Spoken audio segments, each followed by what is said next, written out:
Hello everyone, I am Johnard GFL. Welcome back to JK Tits channel.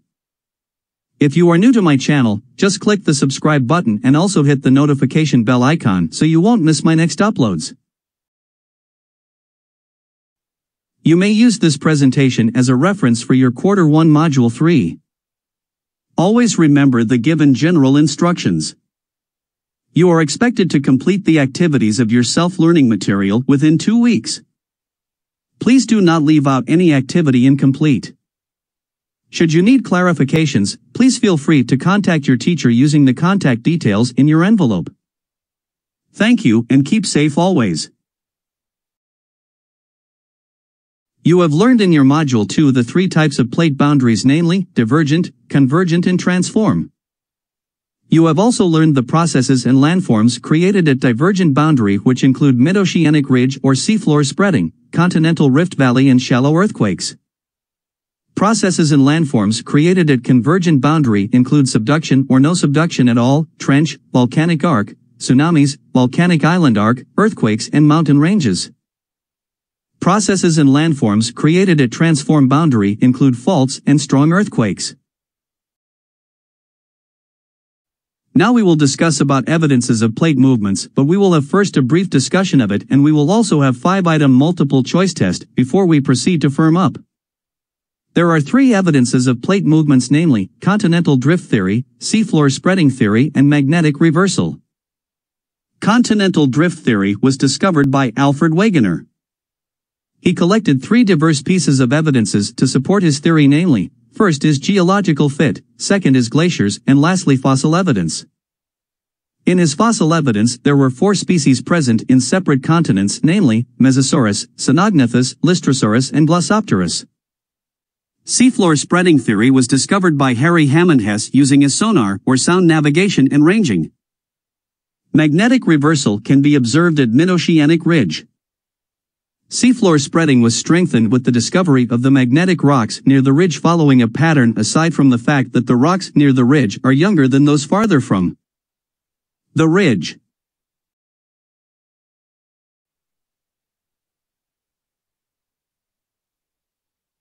Before we proceed to our next activity, let me read first the objectives.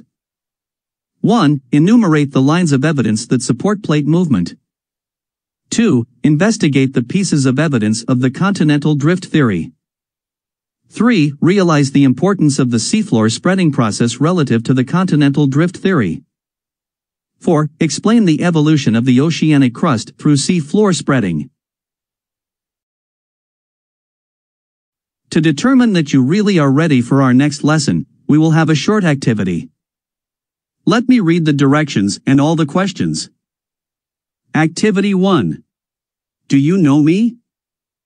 Directions: read the questions carefully. Write only the letter of the correct answer on the space provided. Number 1. What evidences do scientists use to support the continental drift theory? A. Rocks, fossils, air. B. Rocks, water, ice. C. Rocks, fossils, climate. D. Rocks, fossils, human beings. Number 2. The youngest crust is found blank the mid-ocean ridge. A. Far. B. Near. C. Beside. D. Away. Number 3. If you are a cartographer, what would give you an idea that the continents were once joined? A. Ocean depth. B. Shape of the continents. C. Position of the South Pole. D. Size of the Atlantic Ocean. Number 4. What discovery provided strong support for continental drift theory? A. Geology. B. Fossil evidence. C. Electromagnetism. D. Paleomagnetism. Number 5. What do you call the supercontinent landmass formed million years ago? A. Pangaea. B.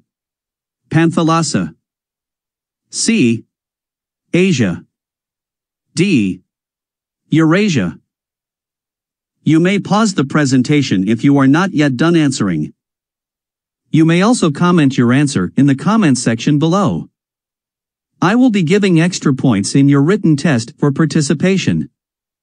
Just comment your name, section, name of activity, number or item, and the correct answer. Sample comment is shown on the screen below.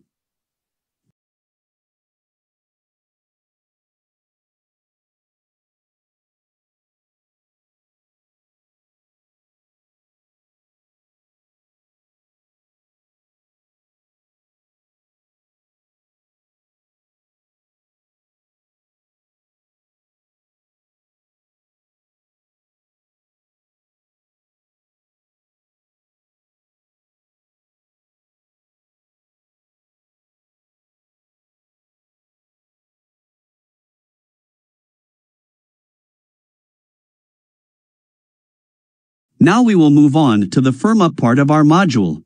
You learned from previous lesson that Earth has distinct mechanical and compositional layers. This knowledge about the Earth's internal structure came from the indirect observation of our scientists through seismic activities. Scientists learned that as continental and oceanic crusts move, they can form geologic events such as earthquakes, volcanoes, and mountain ranges. But what causes these plates to move? What is the evidence that the Earth's plates are moving? These questions ignited our scientists' curiosity to look for answers and lead to the development of the following ideas: continental drift theory, seafloor spreading, and Earth's magnetic reversal. Evidence of plate movements. Continental drift theory. Have you seen a world map before? Definitely, yes. You have seen one. Did you notice that the eastern border of South America and the western part of Africa seem to fit together like a big jigsaw puzzle? See Figure 1 in the screen.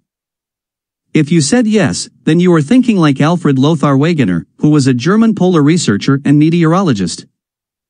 He is remembered as the originator of the continental drift theory by hypothesizing in 1912 that the continents are slowly drifting around the Earth and is once a large landmass called Pangaea, a Greek word which means all Earth.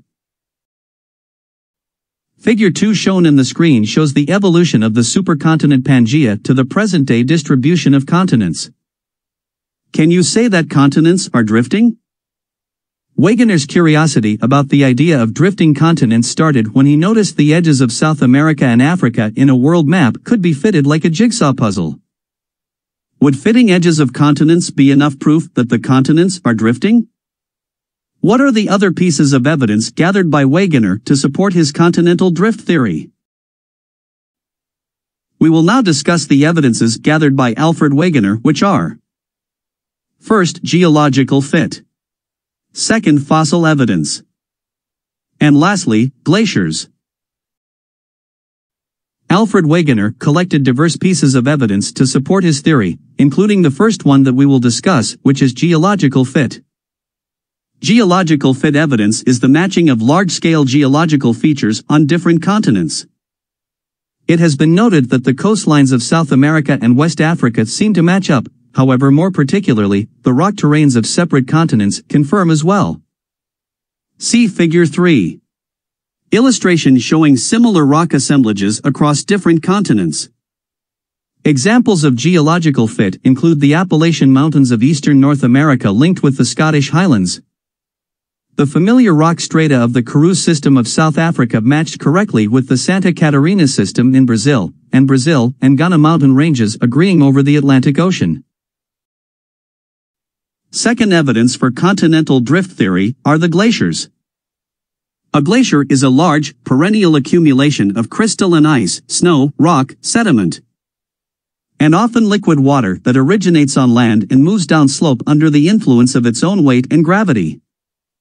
Typically, glaciers exist and may even form in areas where 1. Mean annual temperatures are close to the freezing point. 2. Winter precipitation produces significant accumulations of snow. 3. Temperatures throughout the rest of the year do not result in the complete loss of the previous winter's snow accumulation. In short, glaciers are found in polar regions. Glaciers carve rocks and leave marks as they move. In this evidence, scientists can determine the direction of movement of each continent. In addition, the existence of coal deposits in Antarctica suggested that it was once located near the region of the Earth where the climate is enough to support complex life forms such as plants and tall trees. See the figure on the right. Notice the direction of the movement of the continents indicated by the arrows during Pangea time. Last evidence of Alfred Wegener is the fossil evidence. It is important to know that the following specific fossil evidence was not brought up by Wegener to support his theory. Wegener did not collect the fossils. But he called attention to the idea of using these scientific documents stating there were fossils of species present in separate continents in order to support his claim. Look at the figure 5, Wegener's fossils mapped. It shows how Alfred Wegener mapped out the distributions of the 4 Permian and Triassic fossil groups and used it as biogeographic evidence for continental drift and land bridging. The species under the fossil evidence were Mesosaurus, Cynognithus, Lystrosaurus and Glossopteris. Mesosaurus. The Mesosaurus is known to have been a type of reptile, similar to the modern crocodile, which propelled itself through the water with its long hind legs and limber tail. It lived during the early Permian period, and its remains are found solely in South Africa and eastern South America. Now, if the continents were still in their present positions, there is no possibility that the Mesosaurus would have the capability to swim across such a large body of ocean like the Atlantic because it was a coastal animal. Cynognithus. The now extinct Cynognithus was a mammal-like reptile. Roaming the terrains during the Triassic period, the Cynognithus was as large as a modern wolf. Its fossils are found only in South Africa and South America. As a dominant land species, the Cynognithus would not have been capable of migrating across the Atlantic. Lystrosaurus. The Lystrosaurus, which translates to shovel reptile, is thought to have been a herbivore with a snout built like a pig. Lystrosaurus fossils are only found in Antarctica, India, and South Africa. Similar to the land-dwelling Cynognithus, the Lystrosaurus would not have had the swimming capability to traverse any ocean. Glossopteris. Possibly the most important fossil evidence found in the plant, Glossopteris. The Glossopteris fossil is found in Australia, Antarctica, India, South Africa, and South America, all the southern continents. Glossopteris seed is known to be large and bulky and possibly could not have drifted or flown across the oceans to a separate continent. Therefore, the continents must have been joined at least one point in time in order to maintain the Glossopteris wide range across the southern continents. Figure 10 shows the distribution of fossils to different continents which are apart as of the present. This means that all continents were once joined and have been drifted away as years passed. Now that you know the continental drift theory by Alfred Wegener, let us check your understanding. Activity, give me your evidences. What are the evidences gathered by Alfred Wegener to support his continental drift theory? Enumerate all that you have learned about it. Write your answer on the space provided on page 8 in your Science 10 Module 3. You may also comment your answer in the comments section below. Read page 2, 8 to know the answer. You have learned that Alfred Lothar Wegener's curiosity drives him to look for evidence that supports his continental drift theory that continents were once connected as a big landmass called Pangea. The continental drift theory is being supported by the following evidences. Continental fit, matching of rocks, fossils of ancient organisms, coal deposits in Antarctica, ancient climates, and glaciers carvings. Despite Wegener's gathered evidence supporting his idea about drifting continents during his time, the scientific community rejected him for some problems. Wegener was not a geophysicist. He estimated the speed of continental motion, 250 centimeters per year, which was unbelievably high, and he cannot explain what causes the continents to move. Nevertheless, Alfred Wegener didn't give up and continued his expedition to search for more evidence, but later on died. It took many years before his theory of continental drift was accepted. What causes the continents to move to? What can other missing indications be used to support such a claim? Let's find out in the next theory. Evidences of plate movements. The seafloor spreading theory. You learned from previously about the continental drift theory that all continents were once connected into a big landmass called Pangaea. And this was supported by the pieces of evidence gathered by Alfred Lothar Wegener. However, questions such as what causes the continents to move was not logically answered by the theory. The idea of continental drift circulated in scientific circles until World War II, when sounding gear called sonar produced new evidence of what the seafloor looked like. The gear, developed in the 1930s, bounced sound waves off the seafloor to determine its depth and features. See Figure 11. Sonar or sound navigating ranging. It happened that the command of one attack transport ship, the USS Cape Johnson, was given to Harry Hammond Hess, a geologist from Princeton University. Hess, then in his late 30s, wanted to continue his scientific investigations even while at war. So he left his ship's sounding gear all of the time, not just when approaching port or navigating a difficult landing. What Hess discovered was a big surprise. Ocean floor exploration continued, and by the 1950s, other researchers had found that a huge rift ran along the top of the mid-Atlantic ridge. That enabled Hess to understand his ocean floor profiles in the Pacific. He discovered that the bottom of the sea was not as smooth as expected, but full of canyons, trenches, and volcanic sea mountains. He realized that the Earth's crust had been moving away on each side of oceanic ridges, down the Atlantic and Pacific Oceans, long and volcanically active. Harry has observed that the rate of formation of new seafloor at the mid-ocean ridge is not always as fast as the destruction of the old seafloor at the subduction zone. This explains why the Pacific Ocean is getting smaller and why the Atlantic Ocean is getting wider. If the subduction zone is faster than the seafloor spreading, the ocean shrinks. He published his theory in History of Ocean Basins, and it came to be called seafloor spreading. In the early 1960s, dating of ocean core samples showed that the ocean floor was younger at the mid-Atlantic ridge but progressively older in either direction, confirming the reality of seafloor spreading. The seafloor spreading theory contradicts a part of the continental drift theory. The seafloor spreading theory strongly supports that the actual site of plate movements would be in the mid-oceanic ridge. Now that you know the seafloor spreading theory discovered by Harry Hammond Hess using sound navigation and ranging, let us check your understanding. Activity, know my worth. What type of plate movement or boundary is happening in the mid-Atlantic ridge? Is it convergent, divergent, or transform fault? Defend your answer. Write your answer on the space provided on page 10 in your Science 10 Module 3. You may also comment your answer in the comments section below. Read page 8, 10 to know the answer.